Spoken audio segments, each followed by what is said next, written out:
um solo chamado pobre, porque existem algumas partes que só são apenas arenoso. O clima tem por domínio quente e úmido e as chuvas são frequentes na Amazônia. Toda a cobertura vegetal, há a presença de uma floresta densa, né? Temos também hidrografia naquele espaço, porque existem rios extensos naquela região. Olha aqui o Igapó, que a gente consegue vê-lo, né? Uma imagem muito bonita, por sinal. E acima dele nós podemos ver ó, a presença. Quem consegue, quem lembra? Quem sabe me dizer que planta é essa? Ó. Eu acho que é Vitória Regia, não? Isso, perfeitamente. Correto. São as vitórias régias, né? O que foi que eu fiz? O mouse criou vida própria, gente. Calma aí.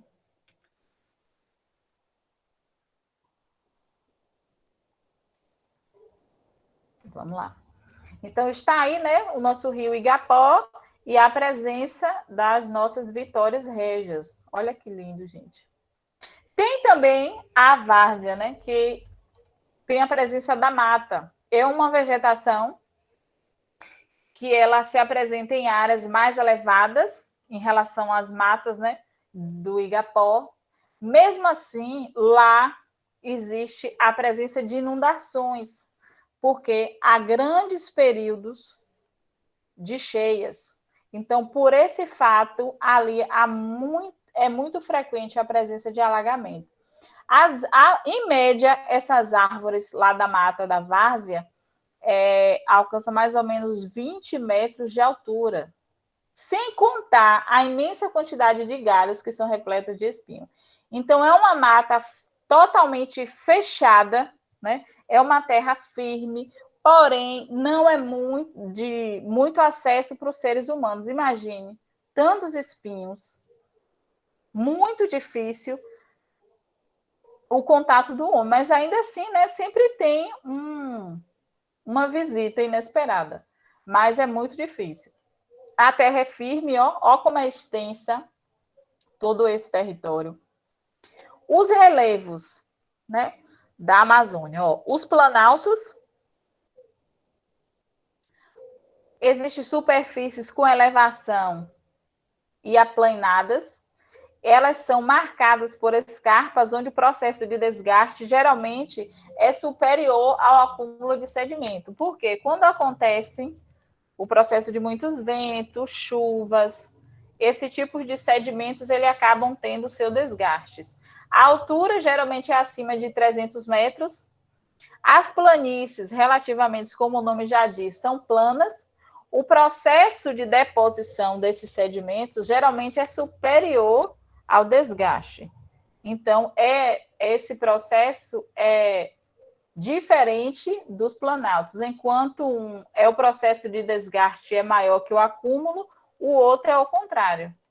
O acúmulo é bem menor no processo de sedimentação. As depressões são superfícies planas, geralmente atingem entre 100 a 500 metros, e são as mais baixas áreas ao redor. Para a gente começar a sintetizar esses conceitos, nós estamos aqui com algumas imagens representativas para a gente tentar compreender a diferença de planalto, planícies e depressões. Vocês conseguem observar no monitor de vocês do lado esquerdo ó, o planalto. Como o nome já diz, eu acho que fica até de fácil identificação. Ó, o plano alto, tá vendo? Existe sempre um plano ó, alto com relação às demais, ó, os demais espaços, tá vendo? Olha as planícies, ela é plana, ó, mais baixas, tá vendo?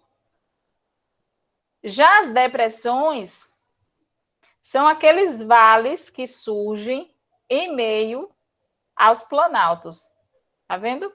Planalto de um lado, do outro, e o que se forma no meio deles são as depressões. Agora, existem vários tipos de depressões. Temos aqui a presença da depressão absoluta. Ó. Por que, Lismar, é uma depressão absoluta? Porque essa depressão ela é situada abaixo do nível do mar. Ó. A gente consegue observar esse tipo de depressão absoluta. Temos também a depressão relativa, que lembra quando eu falei lá? Que é a presença dos vales entre os planaltos, aqui, ó, entre um planalto e outro, existe a presença dessa depressão relativa, que aqui, essa depressão relativa, ela está acima do nível do mar, diferente da outra. Olha aqui, periférica é uma área deprimida, ó, que aparece na zona de contato entre terrenos sedimentares e cristalinos. Nós temos o exemplo da depressão, né, periférica, que vamos ver futuramente, da borda leste da bacia do Paraná. A marginal, que são as bacias sedimentares, temos os exemplos da marginal do norte e o sul da Amazônia. Já a interplanáutica, ela está nas altitudes mais baixas em relação aos planaltos. O exemplo que temos é a depressão sertaneja e a do São Francisco. Olha aqui a borda da leste da bacia do Paraná. Olha que imagem bonita. Trago ainda, ó, como é que se encontra a vegetação sul-amazônica. Geralmente, a vegetação ela é mais rasteirinha, ó. Já o norte da Amazônica, você já pode perceber com mais intensidade os arbustos, né? Enquanto o sul é uma vegetação rasteira, né, da Amazônia. O norte, você percebe nitidamente a presença de muitos arbustos. Então, está aí essa diferença, né, com relação ao norte e ao sul amazônico.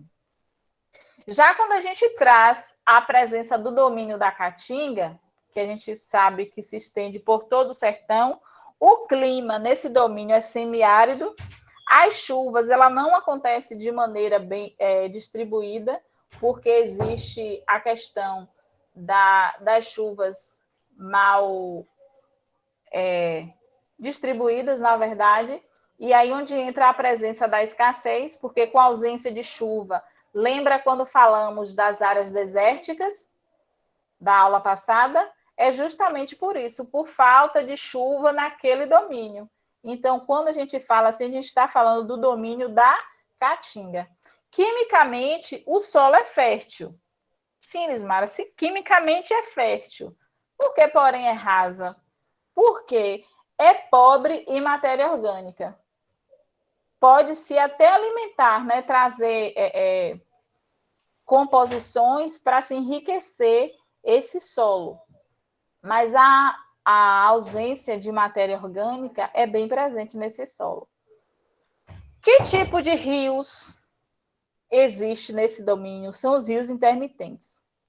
Sinismara, o que quer dizer os rios intermitentes? Os rios, pessoal, intermitentes, são aqueles rios que surgem somente em períodos de chuvas, de intensas chuvas, né, das cheias, como as pessoas costumam dizer. É quando surgem esses rios. Uma vez esse período de chuva cessando, o rio também seca. Então, por isso que ele é conhecido e chamado como rios intermitentes ou temporários, ó, que é até melhor a gente falar temporário, porque ele só vai permanecer no período da chuva. Uma vez terminando esse processo, vão com eles também os rios. Esse domínio, em Paracaatinga, apresenta uma vegetação xerófila, né, que a gente vai ver algumas imagens no decorrer dos slides. A formação vegetal ela é aberta de pequeno porte. O que temos de presente lá como vegetação são as plantas xerófilas, que são aqueles cactos, ó. Nós vimos a presença, ó a palma aqui. Ó os rios, ó o rio intermitente, que geralmente eles secam na vazante. Então, essas são as plantas xerófilas, porque são plantas, elas são adaptadas com a aridez. Por isso que temos os exemplos dos cactos e outros também, né? Que faz parte desse território. Olha aqui a presença da chapada. a Chapada Diamantina? Quantos já tiveram a oportunidade de conhecer a nossa Chapada? Olha o relevo. O relevo, há a existência de planaltos nesse domínio. Ó, as Chapadas do Parnaíba, que faz parte da planície do Maranhão, que vai até Brasília, e possui chapadas e cuestas. Olha aqui a presença da chapada. Olha a imagem da Chapada das Mesas.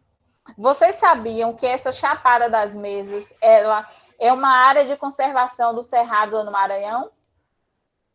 Então, toda essa área é uma área de conservação para tentar equilibrar o ecossistema, que está cada vez mais difícil, né, conter todas esses fatores que estão destruindo, desequilibrando o nosso ecossistema. Olha que lindo essas imagens de Chapada. Olha aqui as cuestas. Mas, Lismar, o que são as cuestas? Olha aqui a imagem, ó. Geralmente, a formação delas, ó, um lado é uma escarpa abrupta, porque olha o espaço aqui, ó. Vamos imaginar a gente descendo essa cuestas, ó. Vem um espaço, é como se fosse a formação de algumas escadas, porém bem distantes uma das outras, que é onde dá esse tal declive suave, ó. Olha aí as nossas cuestas. Geralmente elas se apresentam em rochas totalmente resistentes. Olha aqui uma imagem mais significativa para a gente poder perceber. Olha que perfeito. Nesse processo de tentar estar assim classificando cada domínio morfoclimático, nós também temos que nos preocupar com relação à desertificação do solo. Mas, Ismar, o que é isso? Como é que um solo ele se desertifica? Né? Como é que ele se torna desértico? Porque eles acabam perdendo os seus nutrientes bióticos para, assim, continuar a fazer da terra produtiva. Na agricultura, muitos agricultores optam, né, pela redução da presença do homem para reduzir o custo. Eles acabam optando pela maquinaria no solo, né? Utilizam as máquinas para estar, assim, trabalhando esse solo. E é nesse trabalhar que acaba destruindo todos os nutrientes que aquele solo possivelmente possa ter. No processo também da desflorestação, onde se derruba, né, muitas árvores e não faz o reflorestamento, o que é que eu posso estar fazendo com que aquele ecossistema grite? A aceleração da erosão da chuva passa a acontecer. Então, também é um processo de desequilíbrio do nosso ecossistema, sem falar que compromete o nosso oxigênio, o natural pelo qual nós respiramos. Lembra lá quando eu falei da presença dos gases tóxicos que contribuem para algumas consequências na vida do ser humano? Está aí. Eu tiro as árvores, né? Retiro elas do ecossistema.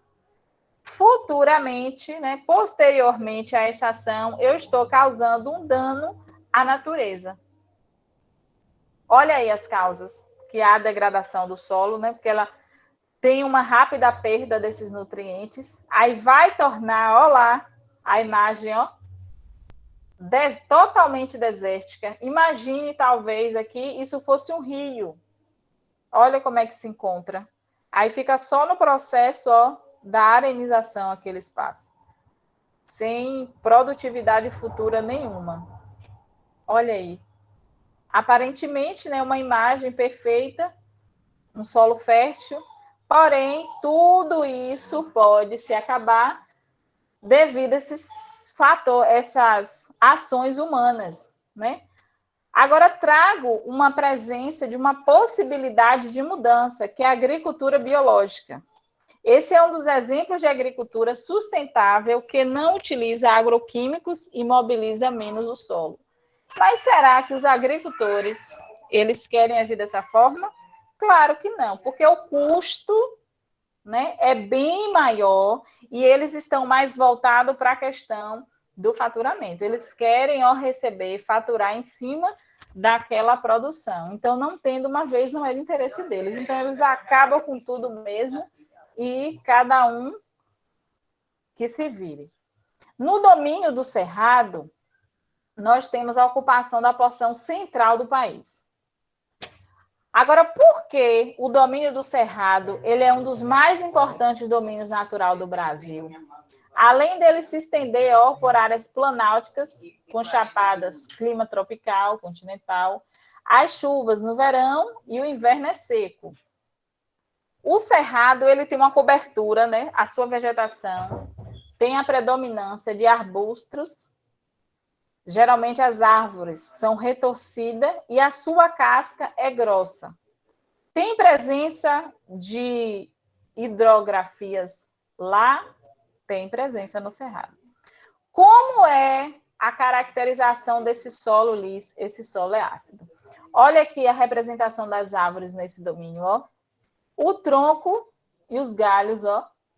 Principalmente o tronco, eles são bem retorcidos, ó. Vocês conseguem observar aí essa imagem, ó. Então, essa é a vegetação do espaço. Quais são as características do cerrado?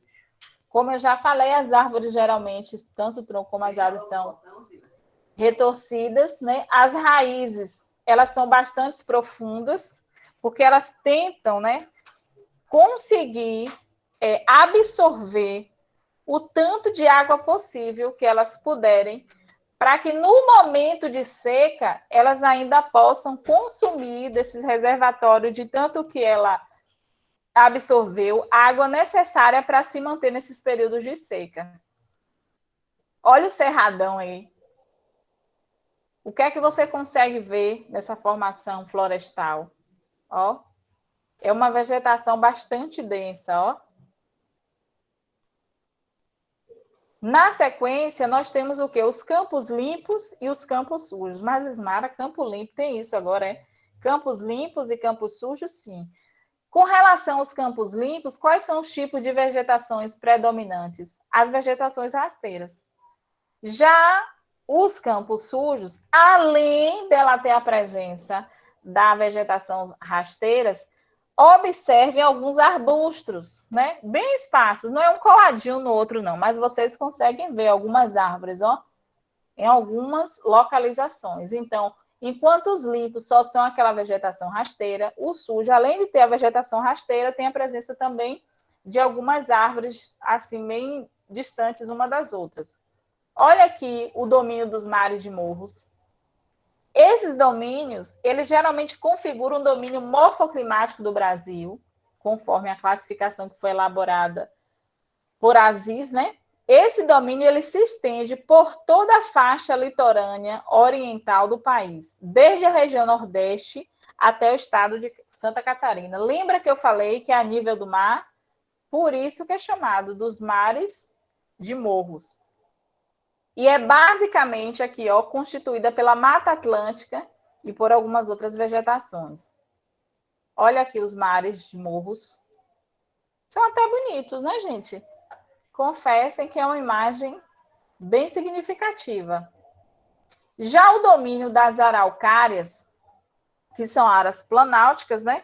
E faz parte do sul do Brasil, o solo é fértil, a terra é de cor roxa, o clima ali predominante é o subtropical, por isso que há a presença da floresta subtropical com pinheiros, que o nome científico é Araucária augustifolia.